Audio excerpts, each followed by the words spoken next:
Yeah, I'm just looking forward to the weekend. We obviously had a great win last week, but we're going to make sure that we move on from that pretty quickly and just really focus on the game this week. We think if we can stick to our game plan and our structures, we've got a great opportunity.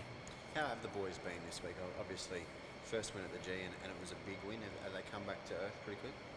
Yeah, I think so. Look, I think we learned a lot from the GWS game.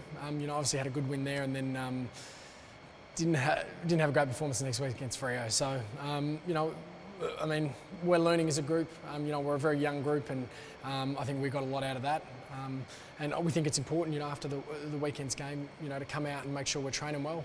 I feel we've done that this week, and we're going in and giving ourselves the best opportunity, which is the main thing.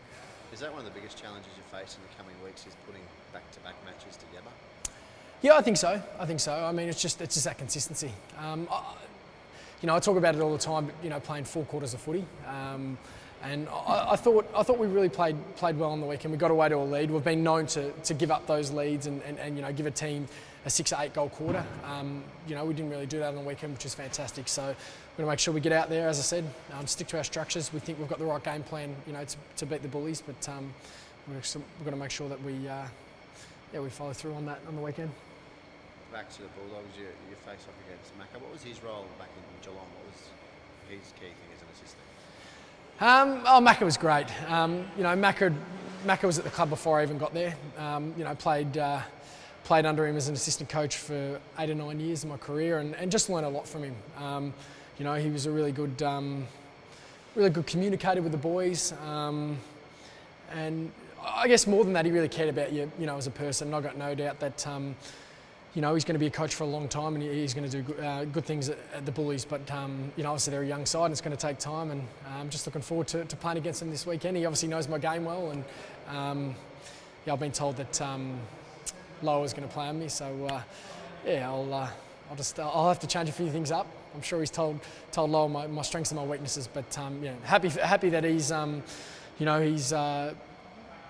he's got a coaching role and he's doing quite well, but this weekend there's no doubt we'll be enemies and I want to win the game. Is it amazing how things pan out? Like, you were all together at Geelong, now Kenny's in Port, he's at Western Bulldogs, you're up on the Gold Coast. You probably wouldn't have predicted that back 5 or 10 years ago. No, I didn't. But I don't know. I guess I felt it was the right time for me to make the move, and it was probably the same with him. They'd spent 8 years as assistant coaches there and had done a fantastic job, and obviously there was an opportunity for him to go and be the head coach at a club, and I don't think anyone will ever hold that against him. He was fantastic for the Geelong Football Club, and as I said, he's going to do fantastic things for the Bulldogs, no doubt. How'd the boys come through the match? Many bruises or anything?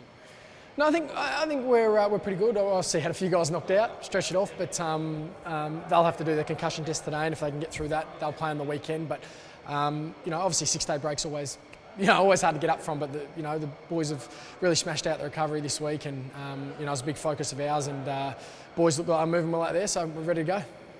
And just finally, a few of the boys are getting close to playing 50 matches for the club. Obviously, it won't be the biggest thing in your career, but an important milestone for the club. It'd be nice. You look like you'll be the first. Fingers crossed to stay fit. Yeah, look, the more games we get into these boys, the better we're going to be. I can remember early days when I got down to Geelong, Mark Thompson, brought up a bit of a stat. I think it was from the early Essendon days when he was playing there, that guys don't normally, start understanding the game and start playing real consistent footy until they've played between that 50 and 100 games. And as you said, a lot of the guys are starting to get towards that 50 game mark now, which is exciting for the football club. And mate, we're just going to keep getting games into them, keep learning every training session, and it's no doubt it's going to be an exciting future.